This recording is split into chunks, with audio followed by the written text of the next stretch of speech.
Didn't I tell you? What did I say to you? I told you not to park here. Why would you park in the staff parking lot? Shut the fuck up, Fogel. I mean, because you're not staff. I know that, faggle! I know that! Evan, let's go to your house. Wait, are you guys still picking me up from work? Can you answer me? Comedic gold. That is what this movie is, and that clip single-handedly shows that. But let me tell you why I fully believe Superbad is one of the best comedies of all time. And this is because of its simple and relatable story as well as comedic moments. See, this movie takes place at the end of high school right before everyone goes off and leaves for college. So at face value, it might seem very normal and basic, but it's deeper than that. This is a story about friends that are all about to be separated and begin their new lives in just a few months. This film has so much depth to it that you really need to sit down and watch it in order to experience it. But no one has time for that, so that's why I'm here with my video explaining why Superbad is perfection. With that said, this movie stars Jonah Hill, Scott Pilgrim, and McLovin as McLovin. He's actually a real character. He's a real person named McLovin. There's no actor, it's just McLovin. It was also written by comedic icons Seth Rogen and Evan Goldberg, which funny enough are exactly who Jonah Hill and Michael Cera's characters are actually based off of. See, this story is actually made up from a bunch of real life experiences from Seth and Evan's perspective. Oh my god! Wow! Oh my god! The movie opens up with Jonah Hill and Michael Cera having very highly intellectual conversations about real life problems that actually matter. I'm disgusting. You're the weird one, man. Don't make me feel weird because I like porn. You're the weird one for not liking porn. I'm normal as shit. Peeing on people? That's normal? Evan, I'm not saying I'm gonna look at it. I'm just saying that it comes with the site, okay? From there, if we fast forward a bit, we soon get introduced to the love interest, that being Becca, Emma Stone or Jules, and McLovin's girlfriend, who's kind of irrelevant, so I don't remember her name at all. The girls don't overall play a huge role in the movie since it's more focused on the main group of guys. But anyways, Jonah Hill gets invited to Jules' party and quickly dispatches a perfect bulletproof plan for the night. We got nothing tonight, Fogel. No, well, if nothing comes up, we can get shit-faced again, yeah? I mean, you always call me a pussy and whatnot, but today you're wrong. At lunch, I'm going to the same place Mike Snyder went to pick up my brand new fake ID. That way you can buy us booze now. That's awesome. While talking about the plan, there's discussion of college underneath, and that tells us that Jonah Hill and Michael Cera aren't rooming together, which further pushes the tone of friendship's ending, which we'll come back to later on. We then get a flashback of some of Jonah Hill's artistic skills. Just kinda sit around all day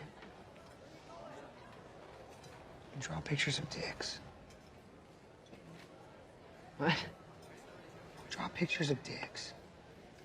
Dicks? I don't think I'll be able to really actually show his drawings because, well, you know, they're, you know? Yeah. Anyways, this is the comedy that makes this movie so good. It's weird and dumb, but it develops the story so we learn more about Jonah Hill's character through this. But it's also something that's there for the audience to show them, hey, you guys might be weird, but these weird high school kids are doing a bunch of weird shit too, and it's kind of just there as a relatability factor, and it works super well.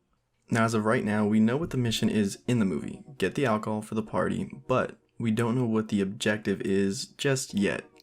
You could probably guess what it is, being it's gonna be a party, there's gonna be drinks, and the fact that Jonah Hill's character is basically a walking Pornhub banner. Now, in case you still don't know what the mission objective is for this film and for these characters, let me just show you what they are.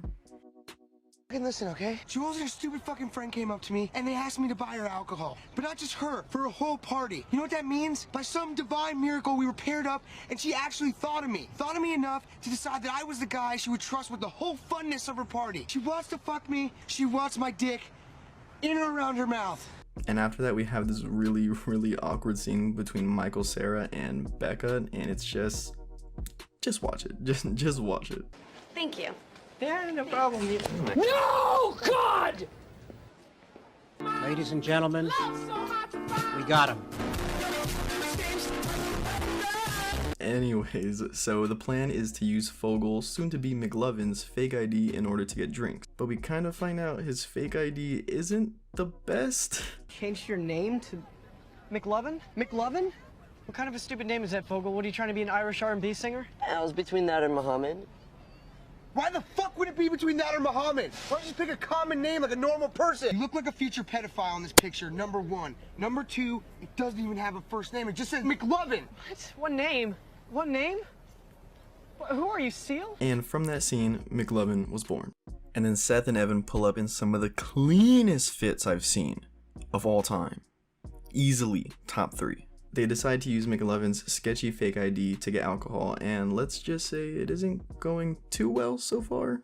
Now when McLovin actually goes to check out and use his fake ID to buy the liquor, well, let's just say he kinda just fucking dies. 59. While McLovin is getting fucking bodied, Seth and Evan decide to run into a car. While they do that, the worker at the liquor store calls the police to revive McLovin and bring him back to life. The guy that hit Jonah Hill offers to take him and Evan to some random party where they can get liquor in exchange for him breaking Seth's legs. McLovin gets offered a ride to Jules' party by the cops and agrees because he is scared shitless, but very quickly McLovin's night gets derailed, and also keep in mind we learn very quickly these cops are not exactly the brightest. Everybody stay calm! Everybody stay calm! Everybody stay calm! Get the fuck out of my way! Stay calm! Fuck! Should I shoot him? No! Once Seth and Evan get to the party, the guy that brought them there quickly gets murdered. Chill, everyone just chill out. Truce, man. And then Seth and Evan get into an argument because obviously after seeing that guy get massacred, Evan wants to leave and is instead just going to tell Becca up front about how he feels. So he's all like, "It's time to stop. It's time to stop, okay? No more. Where the fuck are your parents?" and Seth obviously isn't on board with that plan and decides to stay in order to get the drinks to complete the mission like a true American hero. Then after our American hero dances with a girl, we find a weird stain on his pants. I'm pretty sure you can put 2 and 2 together. Also, quick pause, this scene of period blood on Seth's leg is actually a true story from Seth Rogen's high school life. Yeah, that's pretty gross. Anyway, we find out the cops take a real liking to McLovin as they get some drinks at the bar and exchange real, just valuable knowledge and information about each other's lives. It's not the going with the ladies I care about. It's the coming. I get it! While Seth is cleaning his stain in the basement of the house, he opens the fridge to reveal a gift from the gods, but immediately knows he can't actually hold all the beer bottles, so instead, like any other true American hero would, he pours out the laundry detergent and fills them up with beer instead. So that was really creative. In a different room, Evan is looking for a phone to call Becca. While he's on the phone with her, some drug addicts walk in to, well, do drugs, I guess. Yeah, but because they're on said drugs, they enslave Evan and force him to sing for them.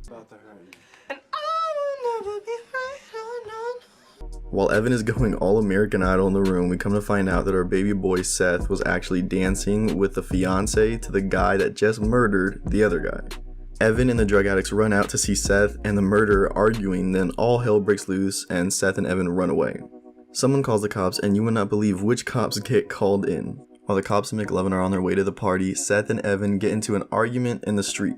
Now remember all those undertones of college and how Seth and Evan wouldn't be going to the same school, and all of that comes out in this argument. I didn't bail on you. We were supposed to go to college together, Evan. Since we were little kids, since elementary school, that's all we've ever talked about was us going to college together, and you got into fucking Dartmouth. You're making me feel like I'm a bad guy. Like, what am I didn't do anything wrong. I got into a good school. How the fuck am I supposed to get into Dartmouth? You knew I couldn't get into Dartmouth. How fucking selfish are you? However, before that argument can be finished, Seth gets his body fucking destroyed again, and it just happens to be the cops with McLovin that hit him. The officers get out of the car to talk to Evan and see if Seth is dead or not. While the cops are talking, McLovin gets out and Evan starts a fucking marathon.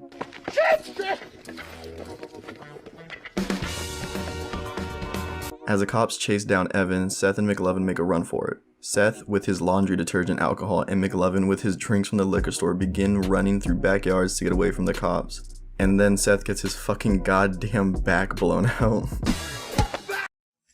Guys, I think there's a dead body there. While all three are running, they run into each other and then they make way to Jules' party with all of the drinks. Right before they get into the party, it comes out that Seth and McLovin are actually rooming together in college, pushing even more on Seth feeling hurt over Evan leaving. Seth goes in and brings the drinks and everyone is happy and applauding him. Who the fuck is Seth?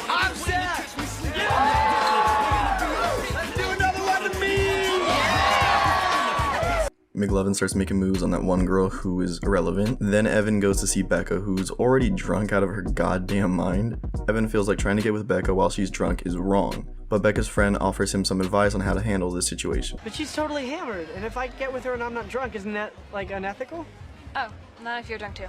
So Evan is gonna get shit-faced so he can get with Becca. Then Becca is trying to bring Evan upstairs so she can get that dick.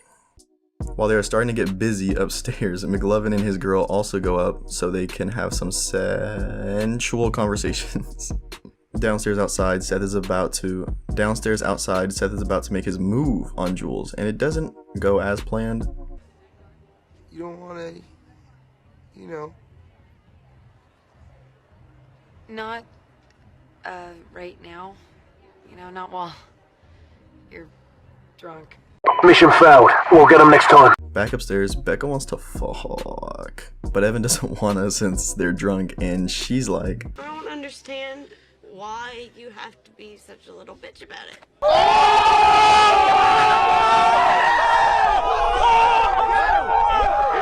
But while Becca's coming for Evan's fucking neck, she starts throwing up. McLovin's night is going, well? I got a boner. Back to Seth getting his fucking heart smashed while they're talking, and Seth is trying to explain his plan to her. He just fucking headbutts her and then dies. Maybe.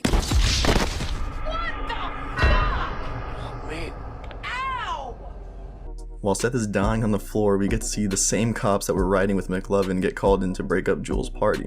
Seth goes and grabs Evan like the true American hero that he is. The cops begin to tell everyone to leave and go upstairs to find McLovin with his girl, having sexual intercourse. Oh! Ew! Dude! What the fuck? And the officers are hurt by him leaving and running away from them. We then find out that this whole time the officers knew that McLovin wasn't McLovin, but because they liked McLovin and McLovin reminded them of themselves, they just wanted to show him that they could be fun and have a good time also. Just because they were cops doesn't mean anything. The party ends and McLovin and the cops repair the relationship by doing donuts and setting their car on fire. We cut back to Seth carrying Evan's dead, lifeless body.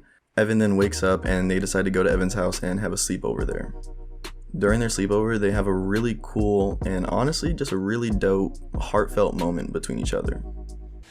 No, don't be sorry. I should be sorry. I was being a dick. I was being a big dick to you. I love you. I love you, man. I love you. I love you. I'm not even embarrassed to say it. I love you. The next morning, they go to the mall. Seth is trying on some pants. Hey, Susan, are you gonna party tonight or no? After that, they run into Becca and Jules. Becca apologizes to Evan for almost throwing up on him, and Seth apologizes for smashing Jules' face in. After Jules makes a move and says for her and Seth to go off and for Becca and Evan to go do their own thing, the movie closes with a shot of Seth and Jules walking off together in the mall.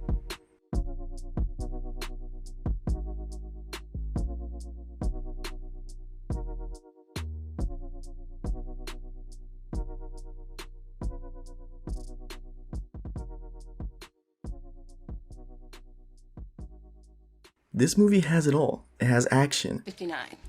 romance, She wants to fuck me. She wants my dick in or around her mouth. comedy, Draw pictures of dicks. even horror.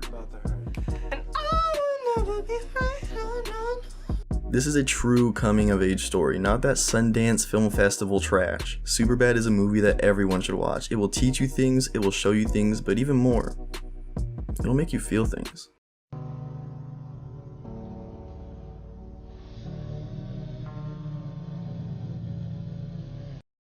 This is my first video. I would like to make more of these movie, TV show, analysis, review type videos.